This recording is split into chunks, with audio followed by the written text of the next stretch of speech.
आता आपल्या आवडत्या मालिकेचे संपूर्ण भाग मालिका प्रसारित झाल्यानंतर लगेचच पाहू शकता पूर्णपणे मोफत फक्त सन नेक्स्ट वर। चला, मातेच्या वतीनं उपस्थित सुवासिनींपैकी कोणीही ही जमा झालेली फुलं देवाला वाहू शकतात।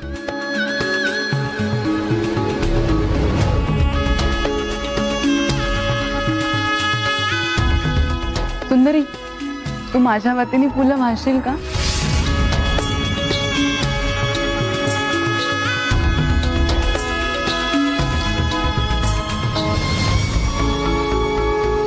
पहिली बायको दुसऱ्या बायकोचं पालन पण करणार आणि तिच्या बाळासाठी पूजेचा घाट मी घालणार बाई।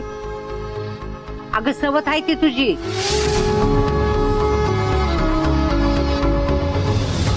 सुंदरी,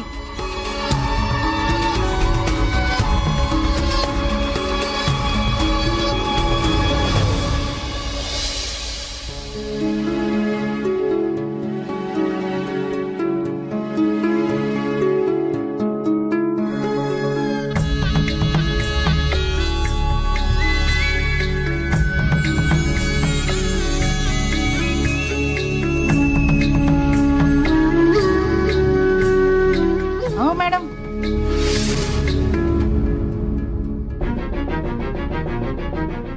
कोणी सांगितलं नाही का? सांगायला कशाला पाहिजे? कळत नाही होय आपल्याला?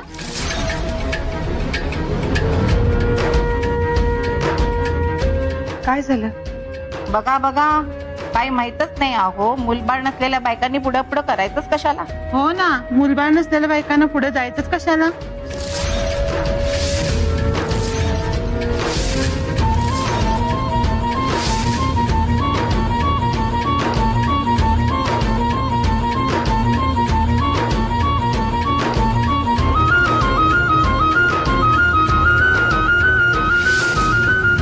अहो,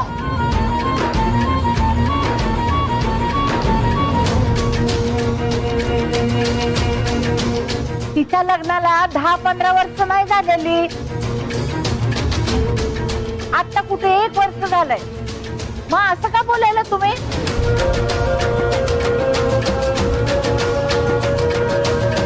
अहो, पूजेचे काहीतरी नियम असतात, तिनं फुलं वाहून कसं चालेल?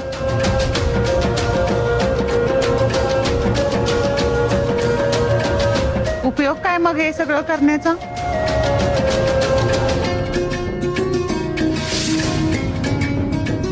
तू फुलं वाहू नकोस।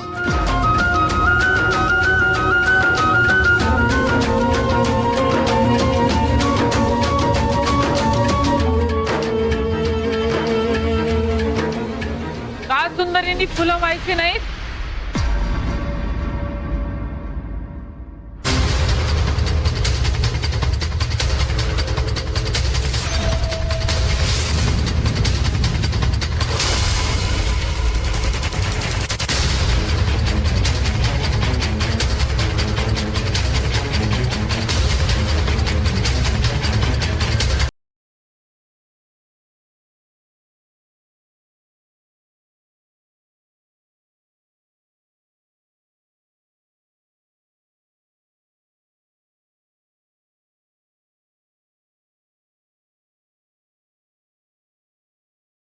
ज्या मुलीला अनुची आणि तिच्या बाळाची सगळ्यात जास्त काळजी आहे, तिने फुलं व्हायची नाहीत?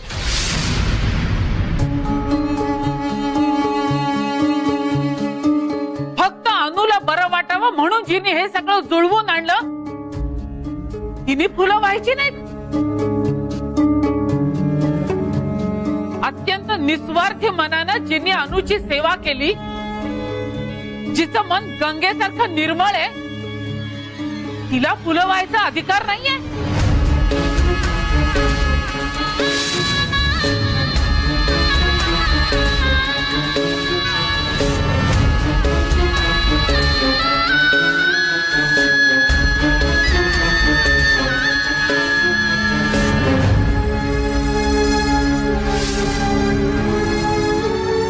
जर सुंदरीचा फुलं व्हायचा अधिकार डावलला जाणार असेल तर देवावर कुणीही फुलं वाहायची नाहीत।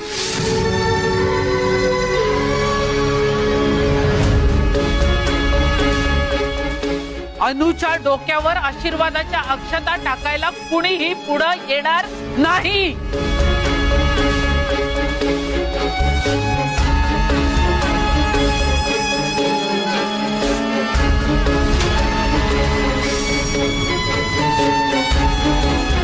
थांबा थांबा, शांत व्हा. बरोबर आहे यांचं म्हणणं. केवळ अपत्य नाही म्हणून जवळच्या माणसाला या पूजेपासून दूर ठेवणं योग्य नाही. एक स्त्री असून एका स्त्रीचा अपमान करणं तुम्हाला शोभत नाही.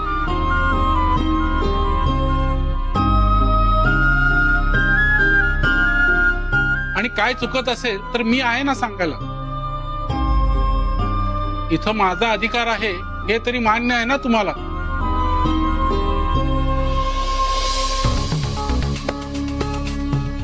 सुंदरी, पुढे हो.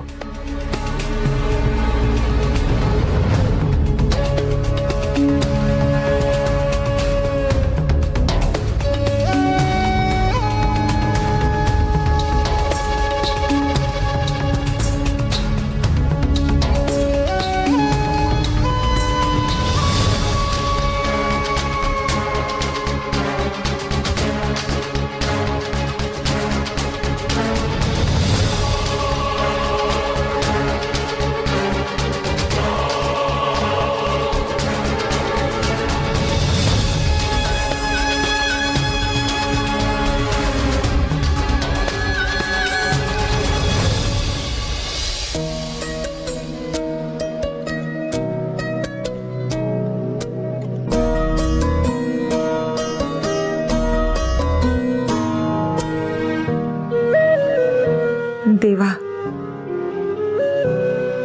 जिच्या सोबत मी माझं सौभाग्य वाटून घेतलंय